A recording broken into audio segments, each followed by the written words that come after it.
Mesdames, Messieurs, bonsoir. et bienvenue. Nous sommes Apolline Et Jean-Philippe de la joie. Nous sommes ravis et c'est un plaisir de vous accueillir pour cette édition 2024 de ma thèse en 180 secondes, ici à Poitiers. Vous venez de prendre place dans la maison des étudiants de l'Université de Poitiers, que l'on remercie d'ailleurs chaleureusement pour leur accueil. Vous êtes presque 300, 250, 260 à vous être déplacés ce soir pour écouter, comprendre, rire et, on l'espère, aimer la science. Alors, Jean-Philippe, ma thèse en 180 secondes, c'est quoi ? Alors, initialement, la thèse en 180 secondes, c'est un concours international de vulgarisation scientifique qui a débuté en 2012 au Québec. Mais à la base, ce sont les Australiens avec le 3-minute thesis, vous pouvez pas tester mon accent, qui ont inspiré nos cousins québécois. Et c'est seulement en 2014 que le concept arrive en France. Le concours est organisé par France Université et le CNRS.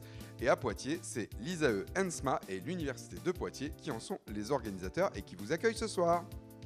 9 candidats et candidates vont vous présenter en 3 minutes leurs recherches et vous expliquer l'objet de leur thèse. Ils sont tous doctorants ou doctorantes, certains et certaines à l'Université de Poitiers, avec l'ISAE ENSMA, ou bien à l'École nationale supérieure de mécanique et d'aérotechnique de Poitiers.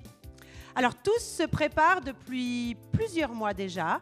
Ils ont notamment suivi une formation avec la compagnie Science Comedy Show, que nous remercions chaleureusement pour leur accompagnement. On peut les applaudir.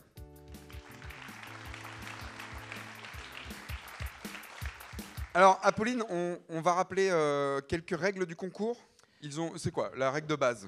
Ils ont 180 secondes. Et pas une de plus. Alors, petite question, que se passe-t-il si il ou elle dépasse le temps imparti ? Bien, Apolline, c'est simple. Si il dépasse, c'est carton rouge, élimination, disqualification. Immédiate. Et Ok. oui, immédiate. Oui. C'est dur. Tout à fait. C'est dur, mais c'est la loi. Duracell, je ne me rappelle plus. Mais c'est pas tout. Leur objectif est surtout de vulgariser, de rendre l'objet de leur thèse accessible au plus grand nombre, et donc à vous qui êtes venus nombreux ce soir. Alors, sachez que pour s'aider, ils ont le droit à une unique projection, une diapositive qui sera projetée juste derrière eux. Alors bien sûr, il faut aussi des qualités oratoires pour vous présenter un exposé aussi clair que concis. Les doctorants vont passer devant vous dans l'ordre du programme qui vous a été remis à l'entrée.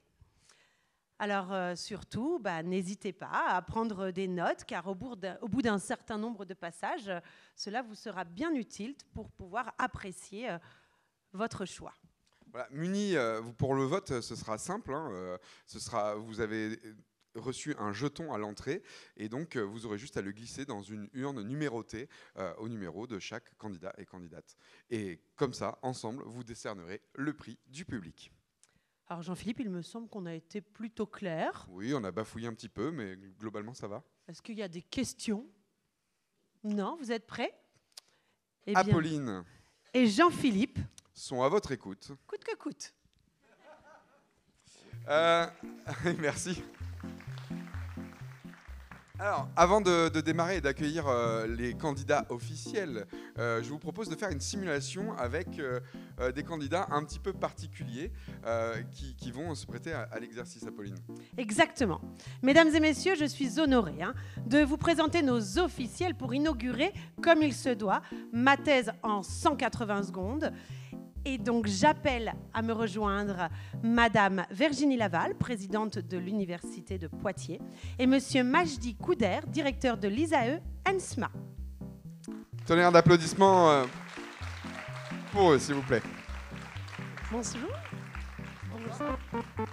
Alors, tous deux vont se prêter à l'exercice, Jean-Philippe. Ah ben oui, un exercice pas simple, puisqu'on le sait, les officiels adorent faire des discours, des fois très longs, mais pour ce soir, ils ont uniquement 180 secondes. Et pas une seconde de plus. Ouais, sinon on les disqualifie, comme les autres. Vous avez aussi donc le chronomètre juste là, et puis surtout, vous allez avoir vos applaudissements, et quand vous serez prêts, vous aurez juste à faire un petit signe pour que le chronomètre se lance. Donc on va laisser la place à Madame Virginie Laval et Majdi Couder. Vous allez être accompagnés par Charlotte, quelle chance. Restez là, vous. Ah bah non, c'est vous qui commencez, madame. Elle a tenté de fuir. Donc, madame Laval, quand vous êtes prête, vous regardez en haut à la régie là-bas, il y a Anaïs qui est au taquet. Et du coup, au signe que vous allez lui faire, c'est ce qui va déclencher le chrono.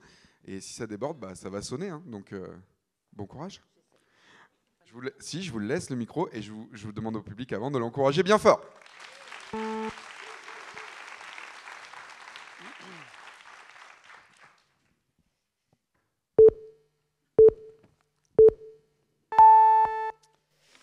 Alors, je dispose de 180 secondes, non pas pour vous présenter ma thèse de doctorat qui date de plus de 28 ans, je crois. Ça serait un peu dépassé. Mais par contre, j'ai envie de vous présenter une thèse que vraiment, pour laquelle je pense que c'est essentiel de se positionner. Cette thèse, c'est une thèse selon laquelle les universités sont des actrices majeures du carré de la connaissance. Le carré de la connaissance, c'est l'éducation, c'est la recherche, c'est l'innovation et c'est le service à la société avec un objectif ultime, celui de favoriser le développement et le progrès d'une société en mettant en avant l'apprentissage, la découverte, la créativité et l'engagement envers le bien commun. Et très clairement, ce soir, nos artistes doctorants et doctorantes vont jouer devant vous quelques magnifiques morceaux de ce carré de la connaissance. Ils vont vous emmener dans leur univers scientifique. Ils vont vous raconter une histoire avec une mise en scène très singulière. L'exercice, croyez-moi, est loin d'être facile, car il doit conjuguer en 180 secondes, et pas une de plus, vous l'avez dit tout à l'heure, créativité, engagement, rigueur scientifique, dans un discours clair et compréhensible par toutes et tous, avec des mots bien choisis, tout en étant passionné et captivant. Chers doctorants, chères doctorantes, ce format unique de ma thèse en 180 secondes, c'est une opportunité formidable pour partager la quintessence de votre travail avec un public plus large. Il faut que j'accélère. Aujourd'hui, plus que jamais, savoir vulgariser la science, la partager, la rendre accessible au plus grand nombre est un enjeu de société. Il est vraiment de notre responsabilité, de votre responsabilité, que de savoir susciter l'intérêt, la curiosité du public pour le conduire au terme d'un raisonnement scientifique parfois complexe. C'est vraiment important, un enjeu de société. Alors, chères doctorantes, chers doctorants, vous êtes évidemment mis à l'honneur ce soir, mais derrière vous, il y a des femmes et des hommes qui travaillent dans l'ombre et je souhaiterais vraiment les remercier. La vice-présidente en charge de la culture scientifique, chère Lydie, le service sciences et sociétés de la DRInov, le centre des études doctorales, cher Yves, les laboratoires, les directrices et directeurs de thèse, tous les personnels, le service communication, la MDE qui nous accueille. Je dois accélérer, chacune, soyez remerciés. À nos passeurs de sciences de ce soir, je ne vais pas citer les prénoms, c'était prévu. Je vous souhaite beaucoup de plaisir et d'amusement. Faites-nous rêver, réfléchir, sachez nous émerveiller et nous surprendre, mais surtout, c'est très important, au-delà de ce concours, l'envie de transmettre et le plaisir de partager. Merci. Bravo, bravo, vous pouvez l'applaudir très, très fort. Bravo, Madame Laval. Alors, on vous garde quand même, hein. On ne va pas vous disqualifier tout de suite, il n'y a que quelques secondes d'écart. Et donc, c'est place à Majdi Couder, même règle du jeu. Majdi, dès que vous voulez commencer, vous faites un signe là-haut pour lancer le chronomètre. Majdi Couder.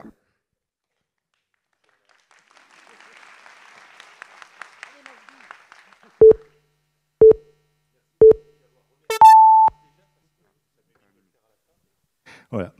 Bon, d'abord, bravo à tous et bienvenue à tous, parce que je vois que l'amphi est plein aussi avec les familles et c'est important.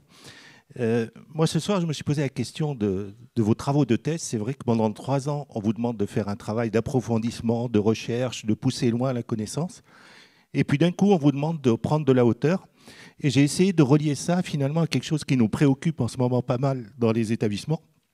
C'est comment transformer nos formations qui étaient basées sur des approches par connaissance en des approches par compétence. Et je me suis dit, l'exercice auquel on vous demande de vous livrer, qu'est-ce que ça génère comme compétence? Et je me suis posé cette question-là. Et finalement, je me suis dit, on va vous obliger de faire un stop dans votre démarche qui est de creuser pour développer la connaissance, pour à la fois prendre du recul, contextualiser un problème, le repositionner en lui donnant du sens par rapport aux problématiques de nos sociétés, pour le grand public, synthétiser vos travaux de 3 ans en 180 secondes. Alors en écrit, ça vous fait passer parfois d'une thèse de 200 pages à 3 pages de discours, donc c'est pas mal. Sans utiliser ChatGPT, j'espère, donc ça c'est aussi important. Formaliser et exprimer, convaincre, parce que ça reste un concours aussi, donc ça c'est important. Et puis même voir s'il y a une possibilité d'entrepreneuriat et de développement de vos idées, de vos travaux vers le monde industriel et vers nos sociétés. Alors ça c'est important, j'y reviendrai après. Mais aussi je me suis posé la question des compétences extra-scolaires ou extra-universitaires. Et finalement, vous allez développer des compétences qui sont d'apaiser vos proches, parce que quand ils vous voient passer la nuit au labo ou le week-end, ils se disent « mais qu'est-ce qui lui arrive? On a raté quelque chose dans notre éducation ». Mais non, là, vous allez pouvoir expliquer. Rayonner dans les soirées, parce que ça fait toujours bien d'exposer ce qu'on sait faire, bon, sans être pédant, mais c'est important dans ce moment où on doit diffuser la connaissance. Et puis aussi, pour les parents, c'est valoriser l'investissement de vos parents qui finalement, je crois qu'ils vont être dans la phase où ils vont dire tiens, je vais pouvoir poser un peu mon sac à dos parce que maintenant vous allez prendre votre envol et c'est quelque chose qui est important. Et puis moi j'ai envie aussi de vous remercier, nous en tant que structure, je vais me dépêcher, parce qu'on est dans la phase de contrat de site et on a beaucoup de cases à cocher et vous allez nous permettre de cocher la case de impact sur la société des travaux, qui est toujours une case un peu compliquée à cocher. Donc merci. Je crois que Virginie, on va être contente de pouvoir cocher cette case-là. Donc ce soir, good job pour tout le monde. Merci. Et comme l'a dit Madame la Présidente, c'est vraiment un grand merci pour les accompagnateurs, pour les familles, parce que ceux qui font la thèse, ils font beaucoup de travail, mais ils ne réalisent pas tout le soutien, direct ou indirect, de leurs proches et de leurs familles. Donc bravo à tous. Oh, bravo. Bravo Majdi. Madame Laval me souffle à l'oreille, il a gagné. Vraiment, je vous remercie au nom des candidats pour vos mots inspirants. Je suis sûre que ça va les encourager bien fort. Merci à vous. Vous pouvez les applaudir bien fort, s'il vous plaît, messieurs, mesdames.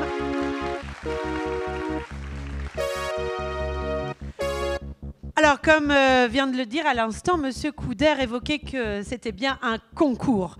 Et donc, qui dit concours ? Dit jury, Apolline, évidemment. Ce soir, il y aura donc 5 prix qui seront remis par un jury officiel. Il est grand temps de vous le présenter. Wina Bidot, mandataire du conseil d'administration à la Maïf de Poitiers. Gwenaël Masto, moniteur de département à la Banque Populaire Val-de-France, direction département Vienne. Émilie Bouillot, animatrice régionale département enseignement supérieur et recherche, délégation générale des partenariats relations institutionnelles de la CASDEN Banque Populaire, c'est une longue phrase. Et Philippe Chadéron, représentant territorial EDF, direction action régionale Nouvelle-Aquitaine. Alors merci de votre présence et puis on vous souhaite bon courage dans cet arbitrage et dans cette évaluation de concours. Alors on regarde là parce qu'ils sont assis juste devant nous dans leur fauteuil, ils ont la meilleure vue possible pour pouvoir apprécier les performances des candidats et candidates qui vont passer dans quelques instants. Alors une fois que tous les candidats seront passés sur scène, le jury donc désignera ses 5 prix. Pour cela, on va lui octroyer 30 minutes. Et pas une seconde de plus. Pour délibérer. Et ensuite, ils reviendront avec les prix à vous présenter. Et pendant ce temps-là, cher public, vous aurez également le temps d'aller voter à votre tour dans le hall de la Maison des étudiants. Comme vous avez pu le constater à l'entrée tout à l'heure, il y a une série de tubes qui sont présentés. Et le jeton en bois qui vous a été donné à l'entrée de la salle, il vous suffira de le mettre dans le tube correspondant au numéro du candidat que vous avez préféré. Tout à fait. Donc ce sera une petite pause d'une dizaine de minutes pour pouvoir établir ce prix du public. Et puis vous reviendrez dans cette salle et nous profiterons ensemble d'un petit moment magique. Teasing. Et bien sûr, après ce moment, on vous annoncera les résultats. Donc rappelons que les 5 doctorants et doctorantes qui seront sélectionnés vont ensuite accéder à la finale régionale avec l'Université de Limoges qui aura lieu le 19 mars à l'ISAE ENSMA à Chasseneuil. Le prix du public et les 4 prix du jury seront présents. Alors, nous allons pouvoir bientôt démarrer le concours, mais avant, Apolline, quelques dernières consignes de sécurité, je sais pas. Oui, exactement. Une dernière consigne. Alors, je pense que vous l'avez tous déjà fait, mais si vous voulez bien éteindre votre téléphone portable, pour le confort de tous. Si toutefois vous voulez faire des photos, c'est possible, mais sans flash. Et puis on vous invite à partager ça sur les réseaux avec le hashtag MT180. Dans quelques instants, ce sont des années d'études, 3, parfois plus, qui vont être résumées en quelques secondes. Donc on vous demande de leur faire un tonnerre d'applaudissements. Place aux candidats, à vous!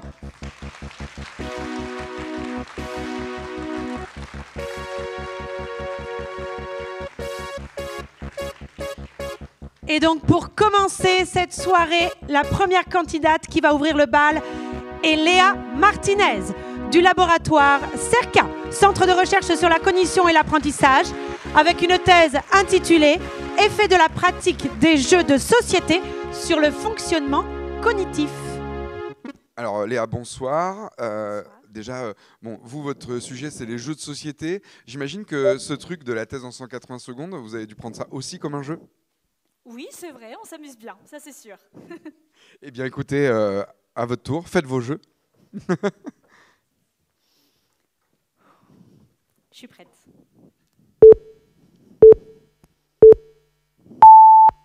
Ça va? J'ai l'impression que ça va bof.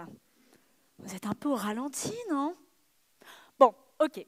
Pour régler ça, je vous propose une expérimentation, ou plutôt un jeu. Vous voyez l'image derrière moi? Les formes, les couleurs qui sont dessus? À mon signal, vous devrez trouver le symbole que je vous donne. Et quand vous l'avez trouvé, vous levez la main. Vous êtes prêts? Trouvez la fleur jaune. Vous êtes super lent là, ça va pas du tout. Bon, on recommence, mais il va falloir être bien plus rapide. Trouvez le plus rapidement possible l'éclair bleu. Allez, allez, allez. Ok, pas mal, vous êtes un peu plus rapide. Bon, maintenant, on dit que c'est une compétition. Qui sera le plus rapide à trouver le pied vert? Oui, la fleur bleue? Bien. L'étoile rouge? Parfait. On y est. Là, vous êtes dynamique, vous êtes au taquet. Vous le ressentez? Cet état cool d'excitation, mais de grande concentration. Eh bien, il ne nous aura fallu qu'une minute. Une minute pour vous entraîner dans le jeu et vous améliorer cognitivement. Comment ça, cognitive, quoi? Mais si, les fonctions cognitives, les fonctions mentales qui nous permettent de percevoir et de comprendre le monde qui nous entoure. C'est la mémoire, l'attention, le langage. Bon, au début, votre niveau de concentration était plutôt bof, hein. Et puis, le jeu vous a permis d'être de plus en plus rapide pour trouver des informations visuelles dans l'espace. Jouer à un jeu de société dynamique, ne serait-ce qu'un tout petit peu, améliore immédiatement votre attention visio-spatiale. Et pas que dans le jeu, hein. Vous seriez certainement aussi plus rapide pour retrouver vos clés de voiture dans votre appartement. Par contre, je vous ai repéré, vous là. Vous avez levé la main alors que vous n'aviez même pas la bonne réponse. Alors oui, vous répondez plus vite, mais vous faites plus d'erreurs. Attention à votre inhibition. Il faut savoir se retenir pour donner la bonne réponse quand on en est sûr. Vous dites que vous avez trouvé une fleur bleue? Eh bien, il n'y en a même pas. Vous faites une fausse alarme. Comme quand on se balade en forêt et un serpent, qui n'était en fait qu'un bâton.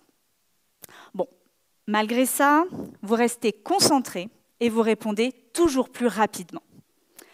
Eh bien, dans ma thèse, en faisant jouer plus de 200 participants, j'ai mesuré qu'une partie de jeux de société dynamique et en compétition offrait un parfait entraînement de l'attention et de la concentration. Imaginez alors à l'école ou au travail, est-ce qu'on pourrait jouer pour rester concentré et mieux apprendre? Pour répondre à ça, il faudrait refaire une expérimentation. Alors, on refait une partie? Bravo, Léa Martinez. Merci.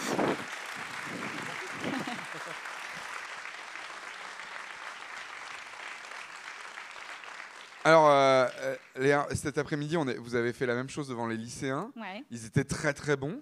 Et Excellent. ce soir, le public de la MDE, il était comment? Allez, vous étiez pas mal quand même, bravo. Ouais, c'est sympa. Léa Martinez, mesdames, Merci. messieurs. C'est au tour maintenant de Pierre Beltra de l'Institut P', avec une thèse intitulée « Réduction du bruit des fusées au décollage par injection d'eau. Je vous demande de l'applaudir bien fort, s'il vous plaît.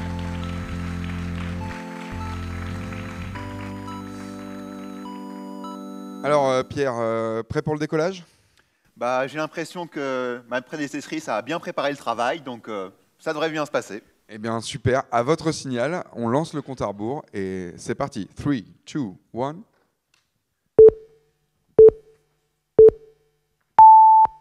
Une fusée, ça fait beaucoup de bruit, surtout lors du décollage, puisqu'à ce moment, les flammes de la fusée tapent sur le sol et sur les installations aux alentours. À cet instant, le bruit généré est tellement fort qu'il peut endommager, voire même détruire ce qu'il y a au sommet de la fusée. Des satellites? Des capsules? Thomas Pesquet?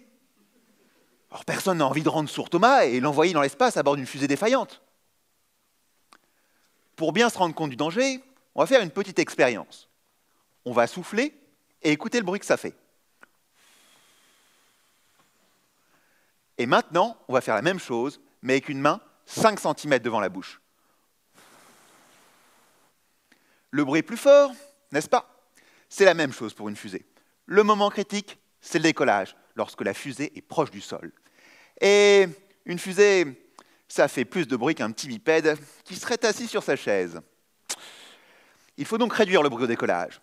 Pour cela, on envoie de l'eau depuis le sol sur des flammes lors des premières secondes du vol. C'est pour ça qu'il y a un nuage derrière la fusée. Et oui, ce ne sont pas des flammes ou de la fumée, mais de l'eau qui s'est évaporée. L'eau que l'on envoie réduit le bruit, mais on ne sait pas trop pourquoi. Et c'est là que j'interviens. Mon travail, c'est d'essayer de comprendre pourquoi l'injection d'eau dans les flammes réduit le bruit, comprendre quels sont les mécanismes physiques en jeu et comment en profiter pour avoir la meilleure réduction possible. Pour ce faire, je réalise des expériences avec un moteur fusée miniature de 6 cm de diamètre, mais qui possède quand même une puissance de près de 2500 chevaux, soit environ 40 Twingo. Ce petit moteur peut générer un bruit de plus de 150 décibels à 1 mètre. C'est 8000 fois plus puissant qu'un marteau-piqueur, 20 000 fois plus fort que dans une discothèque. C'est aussi bruyant qu'un avion au décollage, et ça, juste avec un moteur de 6 cm de diamètre.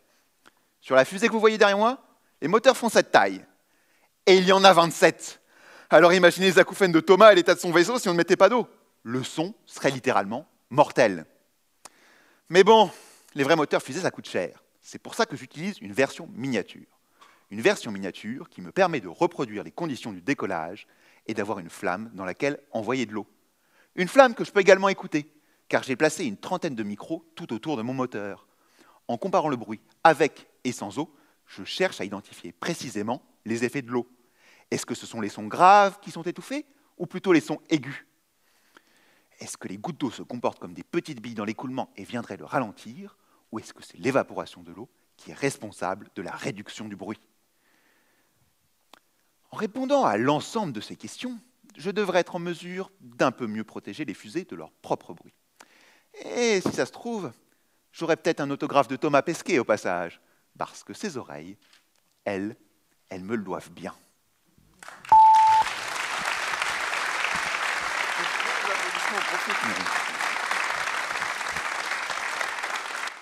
Alors, Pierre, déjà, bravo. Vous êtes bien revenu sur Terre là avec nous? Là, ça va. Le premier étage est coupé au bon moment. Ouais, comment s'est passé votre vol?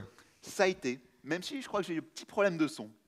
Eh bien, écoutez, c'est votre boulot hein, de régler les problèmes de son. Mais j'ai pas d'eau à porter. Ah, bah c'est ça. Merci Pierre Beltra.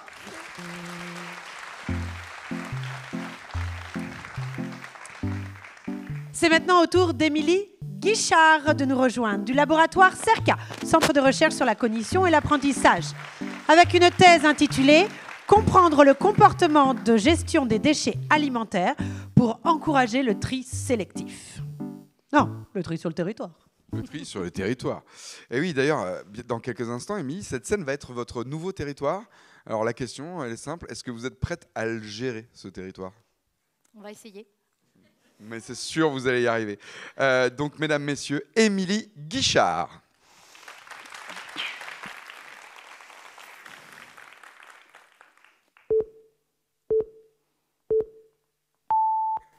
Vous avez vu? Depuis janvier, on doit tous trier nos épluchures et nos coquilles d'œufs. Eh bien, figurez-vous que Grand Poitiers, c'est à moi qu'ils ont demandé d'encourager les gens à trier. Créer un message unique qui sauvera la planète. Mais qu'est-ce que je vais bien pouvoir leur dire? Comment savoir ce que les gens ont besoin d'entendre pour les encourager à trier? Bon, je me suis dit que j'allais commencer par leur expliquer pourquoi le tri est utile. Ça semble logique, non? Si à vous, je vous explique pourquoi c'est bien de trier, que ça permet d'améliorer les sols, de nourrir la terre, ce soir, en rentrant chez vous, vous achetez votre composteur, non? Ben, effectivement, non. Ça ne marche pas. Enfin, pas tellement. Comment je le sais? Eh bien, parce que pour chaque message que je crée, je teste son impact dans une étude expérimentale auprès de 1000 personnes. La moitié des gens, le groupe témoin, reçoit un message basique du style « Désormais, les restes alimentaires ne se jettent plus aux ordures ». Tandis que l'autre moitié reçoit les arguments qui sont censés provoquer le déclic, comme « Les restes alimentaires se transforment en compost utile aux cultures ». Puis je leur pose à tous les mêmes questions, afin de voir si eux ont plus l'intention de trier, mais aussi s'ils ont davantage conscience que le tri est utile. En 2 ans, j'ai testé 6 messages, dans lesquels je comparais des arguments formulés positivement, négativement, de façon concrète, de façon abstraite, comme « mélanger aux ordures »,« les restes alimentaires fermentent et produisent un jus toxique et odorant ». Le tri des restes alimentaires participe à la protection de la nature. Ou encore, trier évite la création de nouvelles zones d'enfouissement des déchets. Vous savez ce qui marche? Eh bien, c'est de ne pas parler d'environnement. Enfin, pas trop. Il vaut mieux expliquer aux gens en quoi les comportements durables, comme le tri, ont des conséquences positives sur la santé, le développement économique local, la qualité de vie, la qualité de l'alimentation. C'est-à-dire mobiliser des arguments sur les co-bénéfices de ces comportements. Mais quand bien même conscient de tout ça, vous n'allez pas forcément vous mettre au tri ce soir. On dit que la conscience des conséquences de nos comportements sont une condition nécessaire, mais non suffisante au changement. D'ailleurs, les données que j'ai recueillies sur le terrain ont en effet montré que mon message n'a jamais eu autant d'impact que lorsque je l'ai diffusé en distribuant le composteur chez les gens et en leur expliquant comment faire pour trier. Ce n'est pas qu'ils ne voulaient pas sauver la planète, mais pour provoquer le changement, il fallait aussi leur donner les moyens de le faire.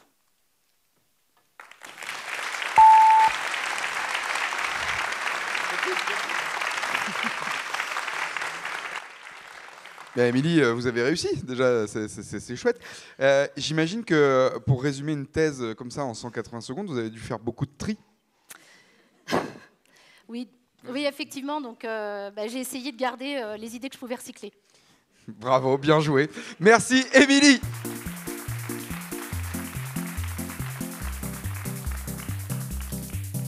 Nous allons maintenant écouter Benoît Monnereau, du laboratoire EBI, écologie et biologie des interactions, avec une thèse intitulée « Vigne vs champignons pathogènes, la guerre des sucres est déclarée ».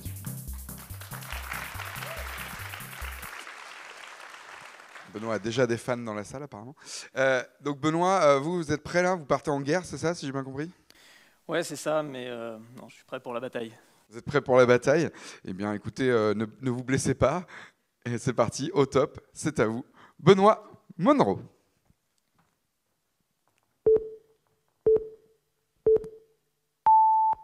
Vous ne devinerez jamais qui est venu frapper à la porte de mon laboratoire. Une vigne. Ouais, une vraie. Même qu'elle s'appelait Vinnie. Et d'ailleurs, elle se faisait beaucoup de soucis, Vinnie. Elle venait de voir sa famille se faire dévorer par un champignon, le botrytis. Une horreur. Alors la pauvre Vinnie, elle venait me voir moi pour me demander de l'aide. Car oui, pour ceux qui ne le savent pas encore, je suis coach professionnel en self-défense pour les plantes. Et la petite Vinnie, elle voulait être super forte pour vaincre ce champignon. Je lui ai alors conçu un programme personnalisé, inspiré d'une bataille qui jadis avait été gagnée par des plantes. Et comme je l'ai fait pour Vinnie, je vais aujourd'hui vous inviter à découvrir cette histoire. Il était une fois une petite herbe, au nom d'Arabette, qui vivait paisiblement avec ses sœurs. Elles passaient leur journée à produire des sucres grâce à la photosynthèse. Et ces sucres leur étaient bien utiles pour grandir, s'épanouir. Mais un jour, un événement inattendu menaça la vie d'Arabette et de ses sœurs. Des nuages sombres obscurcirent le ciel, annonçant l'arrivée de la pluie. C'est alors qu'une goutte tomba au pied d'Arabette. En touchant le sol, cette goutte réveilla une armée de botrytis qui dormait là. Cette armée très agressive était déterminée à s'emparer des sucres si durement gagnés par les plantes. Mais les plantes s'étaient préparées. Elles utilisèrent leur sucre de manière stratégique. Elles en consommèrent une partie pour gagner en énergie, bien utile pour se défendre. Et elles envoyèrent le reste loin du front de bataille grâce à leur transporteur de sucre. Les champignons étaient affaiblis par l'absence de sucre. Et face à la trop grande puissance des plantes, ils se firent repousser. Victorieuses, les plantes se mirent de nouveau à produire leur sucre sereinement. Ma petite Vinnie, en entendant cette histoire, elle avait retrouvé espoir. Elle était déterminée à vaincre ce botrytis. Elle me demanda même de faire d'elle une plante aussi forte qu'Arabette. Nous nous sommes alors enfermés dans ma salle d'entraînement pour vigne. Et nous avons commencé par simuler une attaque de champignons, pour voir comment elle s'en sortait. Même si entre nous au début, ce n'était pas gagné. Mais grâce à un travail acharné, Vinnie comprit comment transporter ses sucres pour les éloigner du champignon et gagner en énergie. Aujourd'hui, Vinnie a terminé son entraînement. Elle ne craint plus ce botrytis. Et quand elle sera assez grande pour produire son propre raisin, j'espère qu'elle pensera à moi. Et oui, vous vous doutez bien, c'est bien utile d'avoir des amis vignes. Cela donne toujours l'occasion de déguster de très bons vins. Je préfère vous rassurer, toujours avec modération.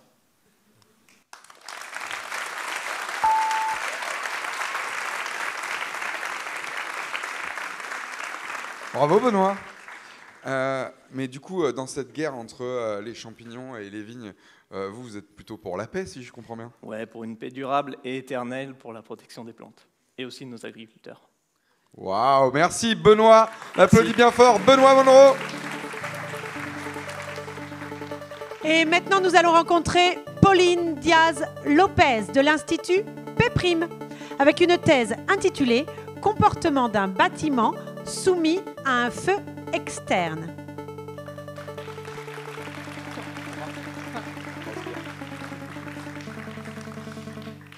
Alors, Pauline, une question me brûle les lèvres.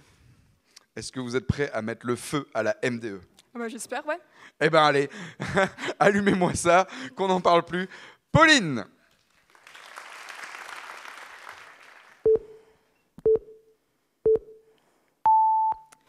Alors, qu'est-ce qu'on a aujourd'hui? Ah, bon, bah, ce qui est certain, c'est qu'elle est morte.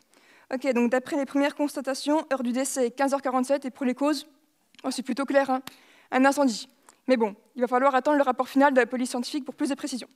D'après les premiers éléments de l'enquête, ce qu'on sait, c'est que la maison, elle est de base mal isolée, puisque les propriétaires ils ont fait installer un système d'isolation par l'extérieur. Ils devaient trouver qu'il y faisait trop froid en hiver. Aussi, la source de feu, elle est forcément située à l'extérieur. Pour ça, il y a deux possibilités. Soit c'est le propriétaire qui a été fumer sa cigarette dans la forêt en contrebas, parce que d'après les voisins, sa femme ne sait toujours pas qu'il fume, et il a mis le feu accidentellement, ou bien c'est son enfant qui s'amusait dans son cabanon en plastique qui est juste à côté de la maison, il s'est amusé là-dedans avec un briquet, et pareil, il a mis le feu. Et bien pour savoir, c'est simple, il va falloir faire quelques tests. Du coup, il va falloir être efficace et méthodique, et les stagiaires, là au fond, vous prenez bien note, parce que vos référents, ils vieillissent un petit peu. Mimi, toi, tu t'occupes de caractériser le bardage, l'isolant pour ceux qui auraient du mal à suivre. Qu'est-ce que c'est? Du polystyrène, à bardage ventilé? Si oui, il est en quoi? Bois, PVC, de composite, panneau HPL, enfin bref. Fais des recherches dans la base de données, avec un peu de chance, on a peut-être déjà des infos qui le concernent. Benji, toi et tes compères, il va falloir chercher tout ce qui peut brûler autour d'une maison. Végétation, cabanon, voiture, vous m'en faites une liste et vous les caractérisez. Qu'est-ce qu'ils envoient sur ma maison? C'est chaud, pas trop chaud, les flammes sont grandes, pas très grandes, enfin bref, tout ça, quoi. L'idée, c'est vraiment de savoir qu'est-ce que va recevoir ma façade en fonction de la distance qui la sépare de la source du feu. Et pour ça, n'hésitez pas à vous aider de simulation numérique. C'est quelque chose qui fonctionne plutôt bien. Et oh, là-bas, au fond, on écoute. C'est la brigade des incendies de façade ici, c'est pas les tornades déchaînées. On se concentre, un peu de sérieux, merci. J'en étais où, moi, avec tout ça? Oui, si, Guillaume. toi, il va falloir faire des tests au labo. Au labo, c'est pas plus de 10 ou 20 cm les bouts de façade et c'est sous la haute. Le but, c'est pas de faire cramer le labo. Les stagiaires de l'an dernier, ils l'ont fait et franchement, bosser dehors en plein hiver, c'est pas super. Vous ferez brûler une vraie façade quand toi et ton groupe, vous aurez suffisamment avancé. Et oui, j'anticipe la question, vous pourrez prendre le lance-flamme pour l'allumage.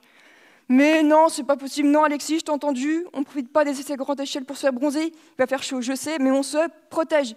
T-shirt long, pantalon, chaussures de sécurité. Pensez aussi à la crème solaire, parce que si certains bronzent, d'autres rougissent. Vous en parlerez à Virginie. Elle avait encore quelques traces sur le visage. Et enfin, quand vous aurez suffisamment avancé, on fera une comparaison entre nos manips de labo et la victime, parce que l'idée, c'est quand même découvrir qu'est-ce qui y est arrivé. Et pour ça, il y a 2 récompenses à la clé. La première récompense, c'est pour celui qui me trouve qu'est-ce qui est réellement arrivé à la façade, de la façon la plus précise possible. Et la deuxième récompense, c'est pour celui qui me trouve un moyen de prédire si le système d'isolation que les proprios ils font poser sur leur maison, est-ce qu'il est sécuritaire ou pas d'un point de vue incendie. C'est bon pour tout le monde? Des questions? Pas de questions, c'est clair? Bon, dans ce cas, il n'y a plus qu'à se mettre au boulot. Allez, hop, hop, hop!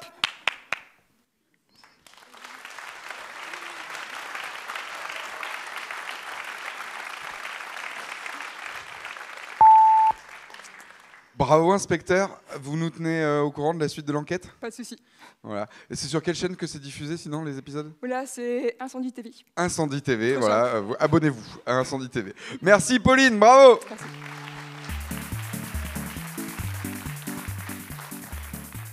Nous allons maintenant écouter Yann Dionysiac du laboratoire CERCA avec une thèse intitulée « L'information en ligne, discerner le vrai du faux à l'adolescence ».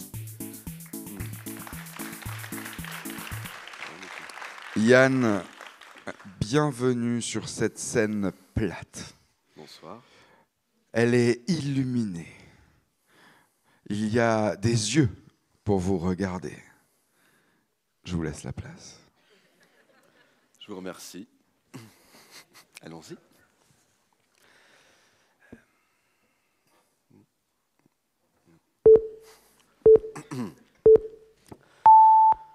C'est la dernière guerre de l'humanité, la guerre spirituelle.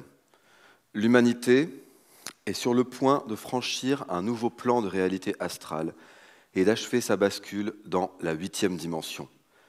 En tant qu'expert en physique quantique, j'ai découvert que nous n'étions faits que d'énergie et que les fréquences tachyoniques de la matière permettaient de soigner toutes les maladies connues. Big Pharma et sa médecine allopathique ne font que vous maintenir dans la maladie et la douleur. Vous pouvez d'ores et déjà prendre contact avec mon équipe de médecins quantiques sur mon site. Et faites-moi confiance, avec nous, vous allez peu à peu entrer dans un autre univers fait de bonté et d'amour. Et surtout, n'oubliez pas de vous abonner. Voilà, ça c'est du New Age. C'est ce genre de choses qu'on peut trouver sur Internet, ce type d'informations. Et c'est comme ça que des personnes se détournent de leur traitement contre le cancer, ou arrêtent leur traitement contre le diabète, finissent à l'hôpital, ou meurent parce que ce sont des croyances du type je vais demander à l'univers de me pardonner pour le mal que j'ai fait dans mes vies antérieures. Et autant vous dire que ce type de thérapie, de thérapeutique, est peu efficace. Mais à votre avis, comment de jeunes adolescents, collégiens, parviennent à avoir du recul avec ce type d'informations? Eh bien, force est de constater qu'à cet âge-là, c'est plutôt complexe. Et pourtant, nous avons un pouvoir, toutes et tous, qui s'appelle théorie de l'esprit. La théorie de l'esprit, ce n'est pas une théorie, c'est une capacité qui nous permet de savoir ce que pensent les autres, de comprendre leurs intentions. Et nous l'avons dès le plus jeune âge. Par exemple, toi, enfant, Sacha, quand tu as caché la pelle de la petite Kim, tu la vois galérer à chercher sa pelle, et tu sais qu'elle ne sait pas où est sa pelle. Et tu comprends ses états mentaux, et tu rigoles bien avec tes amis. Voilà, bon. Et ce pouvoir, il grandit ensuite à l'adolescence et à l'âge adulte, dans des formes plus complexes, plus subtiles, qui permettent en fait de comprendre quand les gens mentent, quand les gens dissimulent des informations. Bon, et moi, qu'est-ce que je suis allé faire? Je suis allé dans des collèges, dans des classes de 4e, et j'ai testé cette théorie de l'esprit avancée avec un petit test qui nécessite de comprendre ce que des personnes pensent de ce que pensent d'autres personnes, etc. Et j'ai créé des sites bidons qui racontent n'importe quoi, et je les ai confrontés à mes adolescents avec mes différents tests. Et devinez ce que j'ai trouvé, c'est que les adolescents à la meilleure théorie de l'esprit avancée sont les élèves qui réussissent le mieux à faire preuve d'esprit critique sur ces sites internet. Et tout ça, ça nous donne des pistes sur la façon d'enseigner aux futurs citoyens à ne pas tomber dans ce genre de piège. Je suis en fait docteur en psychologie cognitive pour l'éducation. Merci pour votre attention.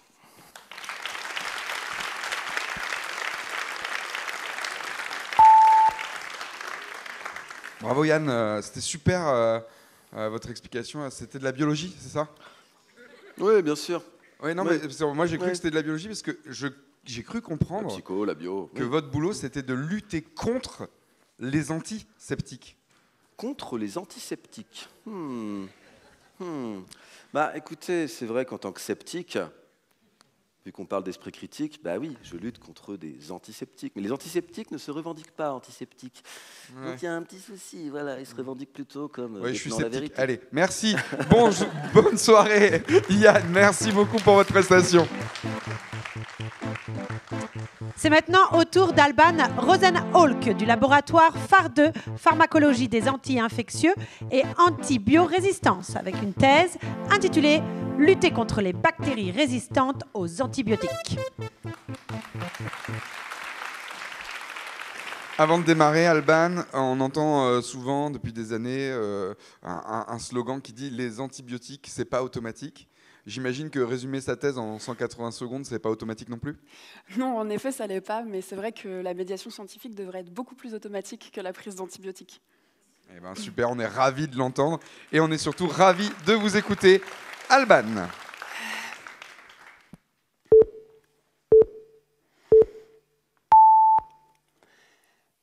Sortez les lyres et les grappes de raisin et faisons un petit point mythologie grecque, car mon projet de thèse se nomme Pandora. À sa création, Pandore s'est vu offrir une boîte par les dieux, mais il lui était formellement interdit de l'ouvrir. À la surprise générale, elle a ouvert la boîte. Et tous les maux de l'humanité furent libérés. La misère, la guerre, la folie et la maladie. Et c'est là que j'interviens. Bien conservé depuis la Grèce antique, non ? Bon, j'avoue, j'y étais pas du tout. Mais je pense que j'ai hérité de la curiosité de Pandore, et pour sûr, de son manque de crédit auprès de ses pairs masculins, puisque je travaille dans la recherche. Alors, en effet, ma recherche s'intéresse aux bactéries, qui sont des micro-organismes qui se sont échappés de la boîte aux côtés de la maladie.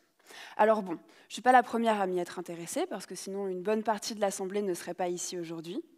C'est vrai que, dit comme ça, les bactéries, ça fait pas peur, mais d'ici 2050, elles feront peut-être autant de morts que le cancer. Pas cool. Mais bon, dès les années 1900, les chercheurs et les chercheuses ont flairé l'arnaque et se sont attelés à développer un médicament pour nous protéger de ces bactéries. C'est comme ça, et un peu par hasard, que la pénicilline a été découverte. C'est une molécule dont vous avez sûrement déjà entendu parler, qui est produite par un champignon microscopique et qui est dite antibiotique. Avec cette découverte, on a obtenu le moyen de bloquer ou stopper la croissance des bactéries. Et depuis maintenant des décennies, il existe plus de 15 familles d'antibiotiques que l'on peut utiliser seul ou en combinaison. Mais alors bon, imaginez que vous êtes une bactérie, est-ce que vous vous laisseriez faire? Bah non, pas du tout, on est d'accord. Pandore a fait la première erreur, mais nous avons fait la seconde.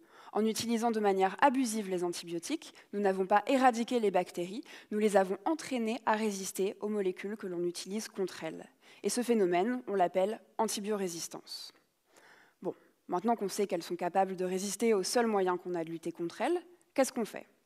On essaye de comprendre comment elles résistent, par quels mécanismes. Pour ça, je me rends dans le lieu favori de la maladie, les hôpitaux. Je récupère des bactéries chez les patients au début de l'infection et après un premier traitement antibiotique. Parce que oui, si les patients ne guérissent pas, c'est que le traitement ne fonctionne pas et que peut-être les bactéries sont devenues résistantes. Alors je vais jouer au jeu de cette différence entre mes bactéries avant et après traitement pour essayer de comprendre comment et pourquoi elles sont devenues et sont à présent résistantes. Et ce qui me motive, c'est que le mythe de Pandore raconte qu'elle a pu y garder enfermée l'espérance. À garder enfermée la boîte. Merde, pardon. Garder l'espérance dans la boîte. Et j'espère que grâce à mes travaux de recherche, les médecins pourront adapter au mieux les traitements antibiotiques en fonction de chaque infection et ainsi limiter l'antibiorésistance. Merci.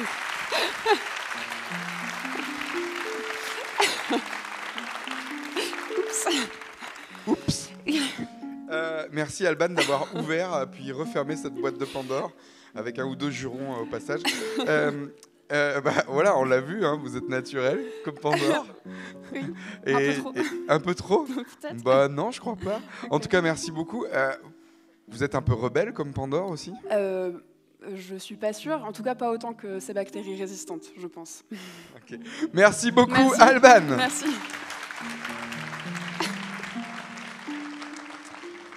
C'est maintenant au tour de Mathis Tricard du laboratoire Prodicé, progression et dissémination cérébrale des cellules tumorales, avec une thèse intitulée Les exosomes, éclaireurs secrets des cancers envahisseurs.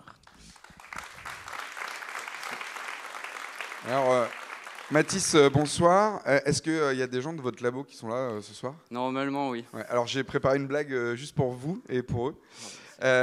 Donc, une petite histoire drôle. C'est deux exosomes qui sont dans un bar.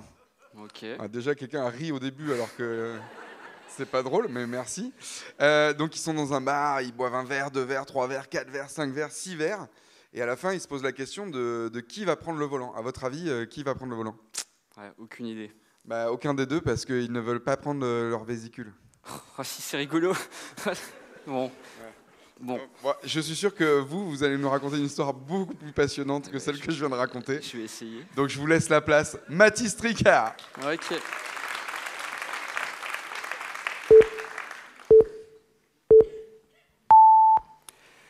Bon allez, au dodo mon petit lapin. Oh, comment ça tu veux encore l'histoire de l'espion? Bon, d'accord, mais c'est la dernière. Alors, tu commences à le savoir, mais papa est en réalité un espion secret. Et oui, engagé par un roi, par le roi du royaume du corps humain, qui vit dans la forteresse du cerveau, protégé par d'imposantes murailles empêchant toute intrusion. Ce roi règne sur de nombreux villages tels que foie, poumon ou encore estomac, et qui sont peuplés par des milliards de cellules. Et dans ce royaume, chaque cellule doit rester dans son village. C'est la règle cruciale pour maintenir l'ordre et la paix. Mais dans ce monde, il existe une cellule qui s'appelle Gretel et qui vit dans le village du sein.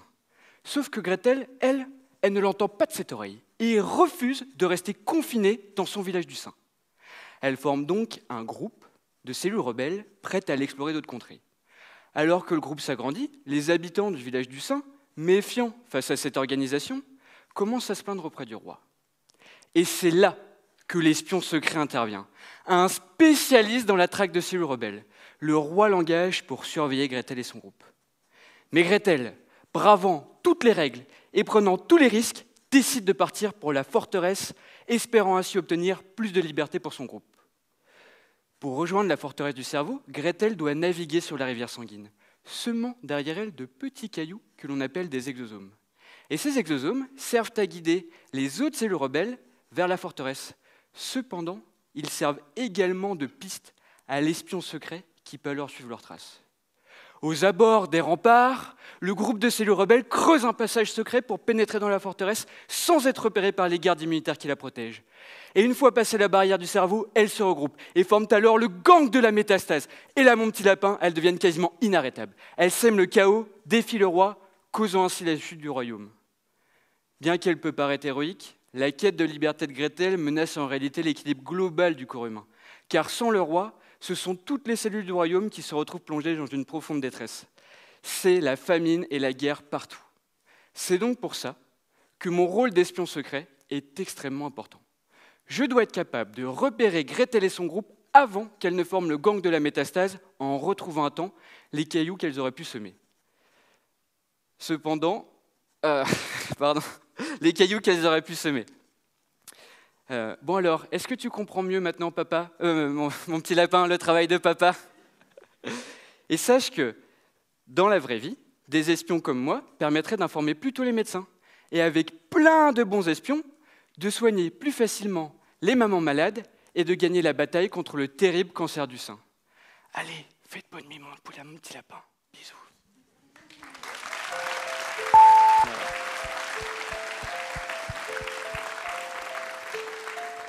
Bravo Mathis.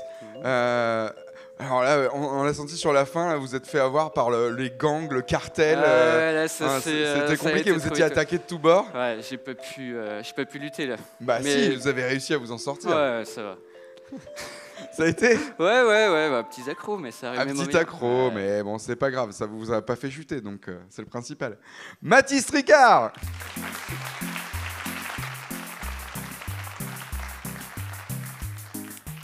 Donc c'est déjà l'heure de rencontrer notre dernière doctorante. Elle s'appelle Chloé Joly. Elle travaille au laboratoire EBI, Écologie et Biologie des interactions, avec une thèse intitulée « Étudier le comportement des zèbres pour préserver la faune du sol ».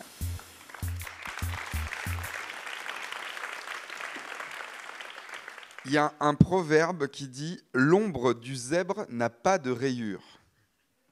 Ok, ça vient d'où ça? Je sais pas d'où ça vient. C'est profond en tout cas. C'est profond, hein. C'est profond. Votre ombre à vous, elle a des rayures? Non. Bon, eh ben, je vous laisse nous raconter un petit peu le comportement des zèbres.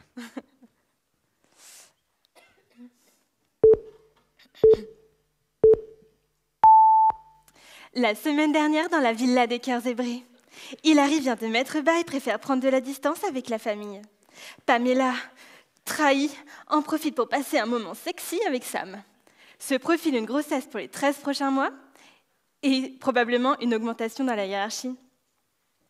Cette semaine, dans la villa des cœurs zébrés, ne manquez pas le clash ultime entre Berthe, la matriarche, et Georgica, la prodige qui n'a pas peur de se casser un sabot. Oui, c'est mon quotidien de doctorante. Entre un épisode des Kardashians et de Secret Story. La différence, c'est que Sam, Pamela et Berthe ne sont pas de jeunes écervelés vivant à moitié nus dans un espace clos. Ce sont des zèbres qui vivent carrément nus dans le sud de la France. Et moi, mon rôle, c'est de comprendre comment leurs comportements sociaux vont impacter leur santé. Je teste 2 hypothèses. La première, que les individus les plus dominés sont les plus parasités, parce qu'ils n'ont pas accès à de la nourriture de bonne qualité. Prenons cet étranger-là, le 2e rang. Imaginez que vous, monsieur, vous avez des vers et pas les autres. Parce qu'à la cantine, ils vous ont bizuté et vous n'avez le droit de ne manger que des légumes crus, pas rincés et qu'on poussait à côté de la fosse septique. Désolée. La 2e hypothèse que je fais, c'est que les individus ayant le plus de partenaires sociaux sont les plus parasités. Imaginez-vous en repas de famille, votre cousine Lilou ou votre nièce, qui est en pleine crise d'adolescence et qui fait la tête toute la journée. Elle a moins de chances de tomber malade que votre tante Véro, qui ne peut pas s'empêcher de gossiper avec la moitié de la table. Parce qu'à la fin de la journée, Véro, elle aura des postillons de tout le monde sur le visage, alors que Lilou, elle aura juste sa frange grasse sur le front. Alors voilà, je passe mon temps à savoir qui domine qui fréquente qui, et comment, avec ces données, on peut prédire la santé des zèbres et ajuster au mieux les traitements vétérinaires. Ça va nous permettre de garantir la santé des zèbres, évidemment, et de réduire la pollution environnementale dans leurs enclos. Et oui, parce que la presque totalité des traitements vétérinaires administrés aux zèbres, et aux équidés en général, vont se retrouver dans l'environnement, à travers le crottin, en moins de 5 jours. Et qui c'est qui trinque? Les insectes, évidemment. Mais je vais vous garder ça pour le prochain épisode. La semaine prochaine, dans la villa des cœurs zébrés, les vétérinaires décident de vermifuger Pamela et la transforment en bombe à retardement pour la faune du sol. Les scarabées, ces insectes friands de déjection, survivront-ils à ce crottin toxique? Ou assisterons-nous au fatal déclin d'insectes nettoyeurs, nous laissant tous dans la bouse?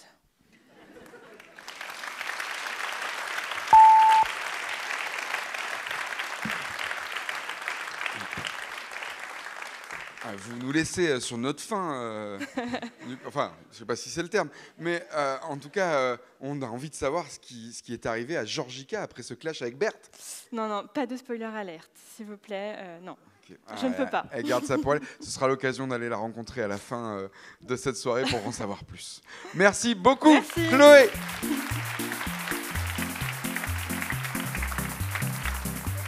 Alors oui, je vous invite à les applaudir très, très, très fort.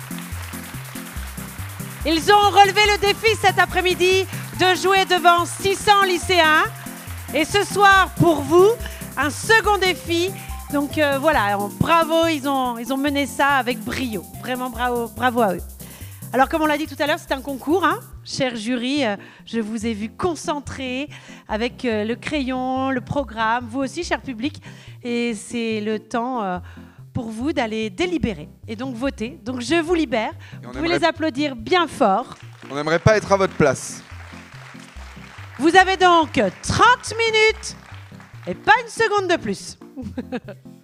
Pendant ce temps, chers spectateurs, chères spectatrices, vous allez avoir l'occasion de vous décourdir les jambes. Attendez qu'on ait terminé pour aller voter et donc pour voter pour le prix du public. Donc avec vos jetons en bois, vous allez pouvoir aller dans le hall de la salle de la MDE et vous avez 15 minutes pour voter. Mettre votre petit jeton dans le tube.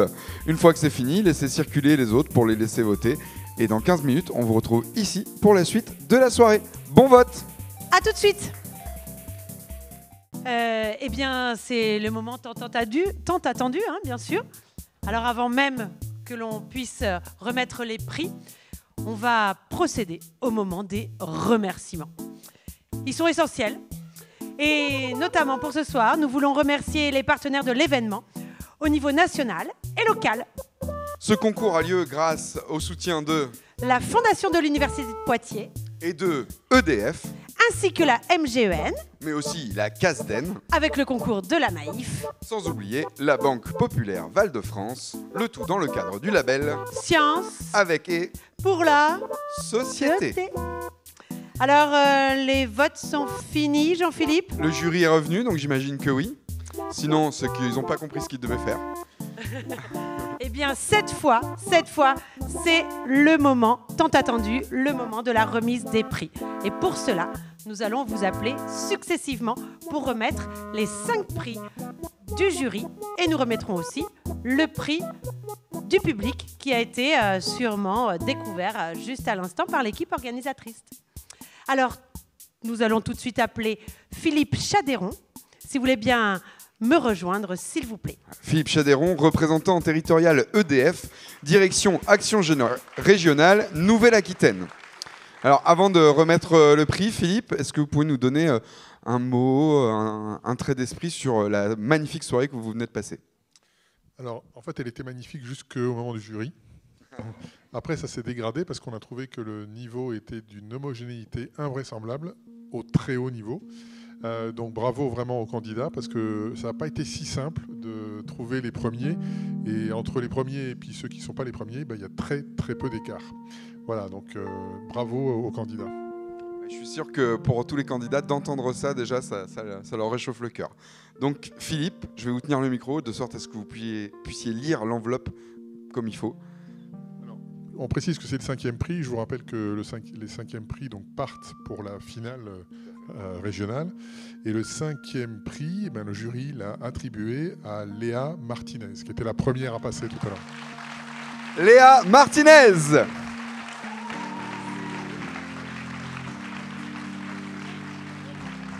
Vous, si les bouillons, vous approchez juste pour une petite Il y a une photo à prendre.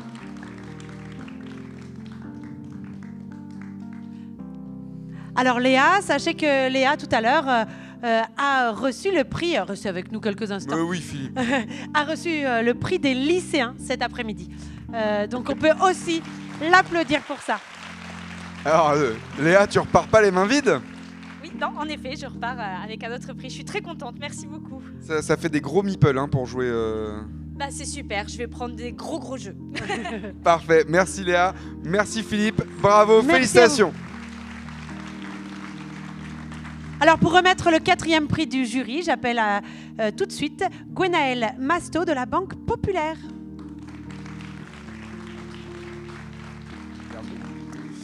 Alors, Gwenaëlle, même question qu'à votre prédécesseur. Cette soirée, qu'en avez-vous pensé? Comment l'avez-vous vécu?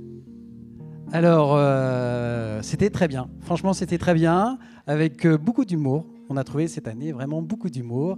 Et puis, on sent qu'il y a eu vraiment des répétitions, du travail, voilà, depuis, je sais pas, quelques jours, quelques mois. Et puis aussi, les formateurs, apparemment, voilà, ont mis beaucoup d'aide voilà, pour les 9 candidats. Tout à fait. C'est la compagnie Science Comedy Show qui les a accompagnés pendant plusieurs week-ends, plusieurs temps dédiés. Une compagnie dédiée à la vulgarisation scientifique qui nous vient de Toulouse. Alors, à qui décernez-vous ce 4e prix? Alors, le 4e prix est Alban.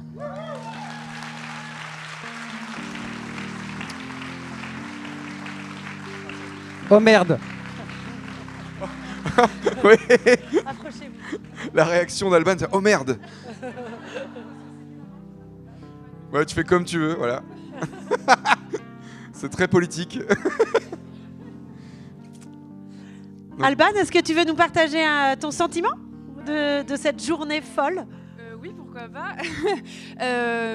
C'était vraiment super. J'ai le cerveau un peu embouillé à la fin de cette journée, mais vraiment c'était génial, et faire autant de médiations dans la même journée, c'était trop cool. Donc j'espère pouvoir recommencer bientôt. Voilà. Merci beaucoup. Le 19 mars, Alban. Merci à vous. Alors nous allons maintenant remettre le 3e prix du jury avec Madame Wina Bidot. De la Maïf.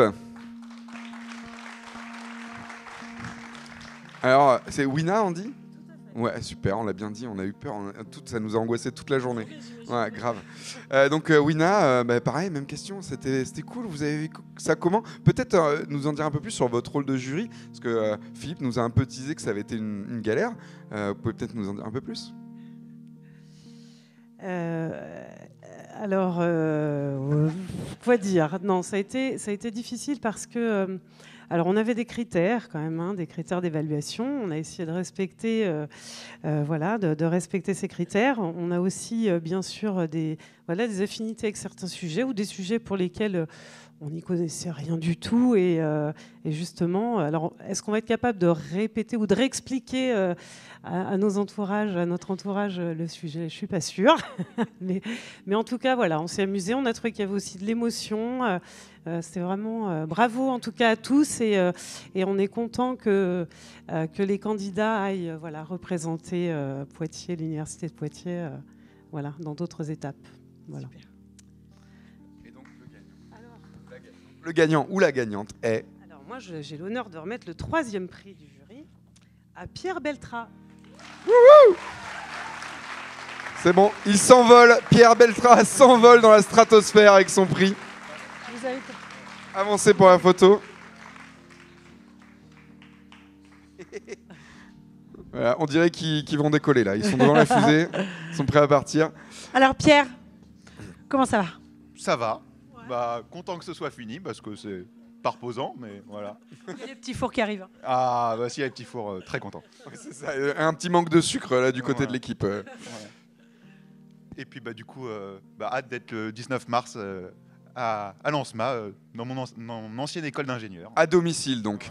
Voilà. Très bien, on sera présent. On sera présent, Pierre. Merci beaucoup. Merci beaucoup. Et donc, nous arrivons au second prix avec Madame Émilie Bouillot, s'il vous plaît, si vous voulez bien nous rejoindre. Émilie Bouillot de la Casden. Alors moi, j'avoue qu'au bout de 4, je ne sais plus trop quoi poser comme question, donc sentez-vous libre de dire ce que vous voulez. Eh bien, c'est toujours un plaisir, en tout cas, de pouvoir assister à ces représentations, finalement, qu'on trouve de plus en plus qualitatives au fur et à mesure des années qui passent. On sent qu'il y a du travail de mise en scène, l'humour, l'interaction avec le public. Il y a pas mal de choses qui sont travaillées, et c'est vrai que c'était d'autant plus difficile, comme disait Philippe tout à l'heure, parce que alors on est emballé par certains sujets, et à la fois certains on se dit c'est difficile, comment ils ont pu faire, enfin voilà. Donc on essaye d'être au plus près de la grille d'évaluation, effectivement, et puis respecter aussi notre feeling un peu. Enfin, voilà. Bravo en tout cas, parce qu'effectivement c'est beaucoup de travail, ça se ressent, et bonne chance pour la suite. Je remets. Ouais, je vous tends le micro, comme ça vous avez les mains libres. Donc le 2e prix du jury est attribué à... Mathis. Mathis Tricard.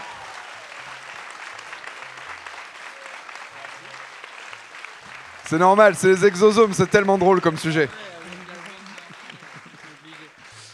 Avancez-vous pour la photo, et puis après on prendra les ressentis de Mathis. Alors Mathis, ça va? Ouais, ça va. Malgré ce petit accro. Nickel. Bon, en tout cas, ouais. Tu t'es pris les pieds dans la rivière du sang, mais tu t'es relevé avec... Un peu de fatigue, on va pas se mentir. La journée a été intense. Mais en tout cas, merci beaucoup à tous d'être venus. Et c'était une chouette aventure qui va se prolonger un petit peu du coup. Tout à fait. Merci. Rappelons-le, le 19 mars, à l'ISAE Ensma. Bravo, merci à tous les deux. Merci à vous.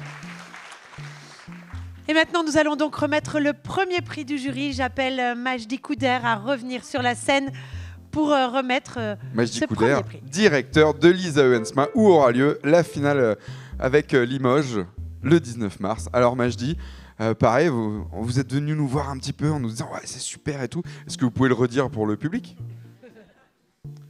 Les candidats étaient super. Bon, vous aussi. Merci à tous.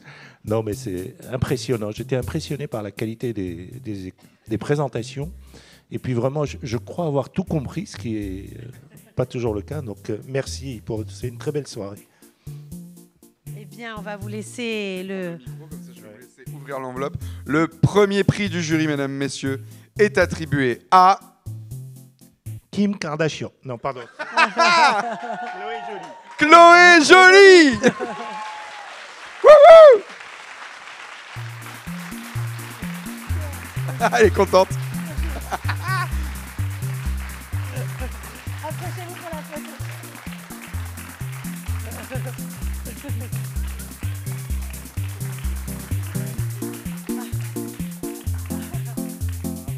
Alors bravo Chloé, merci encore une fois pour ce sujet autour des zèbres. Une petite question, est-ce qu'avec le succès que vous venez d'emporter à l'instant, est-ce que vous allez avoir envie de développer des comptes Instagram pour les zèbres que vous suivez? J'ai déjà demandé, mais on m'a dit non, c'est superflu. Mais je suis d'accord, ça vaut le coup. Grave, tout le monde veut savoir ce que devient Georgica. Eh bien, merci beaucoup, félicitations, on l'applaudit bien fort encore une fois, Chloé Joly. Ouais, tu veux dire un truc, vas-y. Je voulais juste dire que je voulais juste remercier la réserve africaine de Sijan, qui du coup sont les partenaires de la thèse et qui gèrent les zèbres. Voilà, merci beaucoup. Merci beaucoup, merci monsieur Couder. Beaucoup. Et enfin, nous invitons Virginie Laval à nous rejoindre pour remettre le prix du public. Virginie Laval, rappelons-le, présidente de l'Université de Poitiers. Alors je vous laisse le micro, vous allez nous dire un peu comment vous avez ressenti ça, puis je vous laisse enchaîner avec la remise du prix. Écoutez, on a tous et toutes passé une excellente soirée. Merci, vraiment merci à chacune et chacun d'entre vous. J'espère que ça nous est arrivé une fois, on est allé en finale nationale. Donc celles et ceux qui sont sélectionnés, on compte sur vous pour représenter les couleurs de l'Université de Poitiers et de l'ISAE Ensma à l'échelle du territoire national. C'était une soirée extraordinaire et on a envie d'en revivre une autre.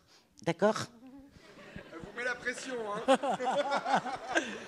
Et alors, donc, le prix du jury est attribué à... Une femme, le laboratoire, le CERCA. Et c'est une deuxième victoire ce soir, Madame Léa Martinez.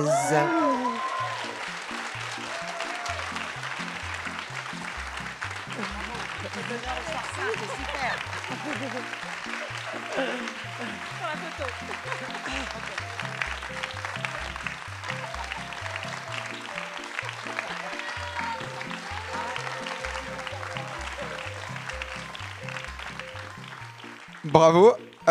Léa, ça fait 3. Il t'en manque un pour faire une table basse? Je vais m'arranger avec les autres, je vais les inviter chez moi et on fera une table tous ensemble. Voilà, parce que c'est important de le dire, ça a été dit cet après-midi, la science c'est d'abord, et les thèses c'est d'abord du collectif. Oui, tout à fait, c'est vrai. On en parlait oui, cet après-midi, et le fait de travailler ensemble, d'être dans des équipes de recherche qui nous aident, d'être encadrés pour pouvoir faire nos thèses, et puis aussi de se soutenir entre doctorants, doctorantes, jeunes docteurs. Voilà. Eh bien, dans un premier temps, nous allons appeler tous les 5 lauréats qui ont remporté un prix ce soir. Peut-être quelqu'un peut amener la tonne de trophées qu'a gagné Léa pour qu'elle puisse les avoir sur la photo.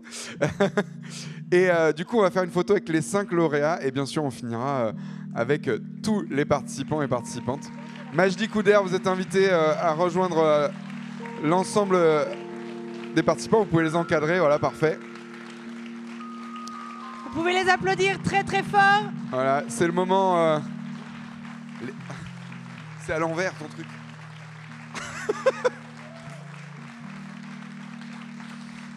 J'invite aussi les membres du jury à venir nous rejoindre, à venir sur cette photo finale. Voilà. Et aussi donc nos autres candidats. Tous les autres candidats, bien sûr. Applaudir très très fort. Émilie, Benoît, tous les autres candidats sont invités à nous rejoindre. Bien sûr, Pauline, Yann. Si vous voulez bien avancer un petit peu. Voilà, prenez la place, avancez-vous, tassez-vous, venez dans la lumière. Tiens, resserrez-vous. Mesdames, Mesdemoiselles, Messieurs, la promo MT 180 de Poitiers 2024.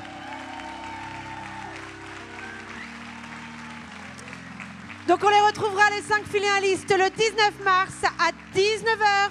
Donc n'hésitez pas à en parler autour de vous. C'est à l'ISAE Ansma pour la finale. De 17 à 19h à Pauline, si je peux me permettre. Le 19 mars à 17h. Voilà, tout à fait. Ah, exactement, jusqu'à 19h. Oui, voilà.